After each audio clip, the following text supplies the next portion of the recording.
اگلا سوال دو احباب نے پوچھ، بلکہ ایک بحرین سے مسز وردہ صاحبہ نے اور دوسرا کوٹندو سے مولانا ثاقب صاحب نے، اور سوشل میڈیا پہ بھی کافی ہے، ایک حدیث جو ہے پھیلی ہے، وہ کچھ احد وغیرہ کے سعودی عرب کے کچھ پہاڑ ہیں سرسبز، اور فرمایا قیامت کی نشانیاں ہیں، تو اس حدیث کا ان پہاڑوں پر یا اب یہ جو سرسبز ہوئے ہیں بارش کی وجہ سے، اس پر انطباق درست ہے یا نہیں؟ دیکھیں، ایک تو بارش کی وجہ سے عارضی سرسبزی و شادابی ہے، اس کا تو اعتبار نہیں ہے، لیکن اگر مستقل وہاں اس طرح کا انتظام کیا گیا ہے کہ پانی پہنچایا جاتا ہے، کھیتی باڑی ہوتی ہے، سبزہ ہے اور مستقل بنیادوں پر ہے، تو پھر یہ علامات قیامت میں سے ہے، اور یہ صحیح حدیث میں ہے، صحیح مسلم کی حدیث ہے کہ قیامت اس وقت تک قائم نہیں ہوگی حتی یکثر المال، لا تقوم الساعة حتی یکثر المال و یفیض، جب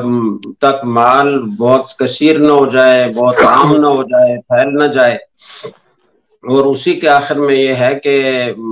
کیا ہے وہ مروجن و انہارا حتی یعود العرب، کیا ہے وہ مروجن و انہارا، جب تک وہ سرسبز و شاداب نہ ہو جائے وہ صحرا، اور جب تک وہاں نہریں نہ ہوں اس وقت تک قیامت قائم نہیں ہوگی۔ تو دو چیزیں ایک ساتھ بیان کی گئی ہیں، سرسبز بھی ہو اور نہریں بھی ہوں۔ تو نہریں تو ابھی عرب میں عام نہیں ہیں، کوئی اکا دکا کسی جگہ کوئی نہر ہوگی، ورنہ نہریں نہیں ہیں۔ البتہ بعض حضرات نے اس کی توجیہ یوں بھی کی ہے کہ جب برسات کا موسم ہوتا ہے تو وہاں جو انڈر پاسز بنے ہوتے ہیں وہ سارے پانی سے بھر جاتے ہیں اور نہر کی شکل اختیار کر لیتے ہیں، تو یہ بھی اس کا مصداق ہے۔ تو اس لیے قرب قیامت کی جیسے اور بہت ساری علامات ظاہر ہو چکی ہیں، تو ایسے اگر یہ قول کیا جائے کہ اب یہ علامت ظاہر ہو گئی، اگر سبزہ وہاں مستقل بنیادوں پر ہے اور نہریں باقاعدہ قائم کی گئی ہیں، یا وقتی طور پر برسات کے موسم میں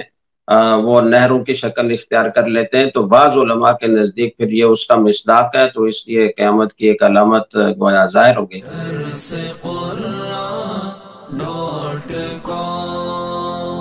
www.darsequran.com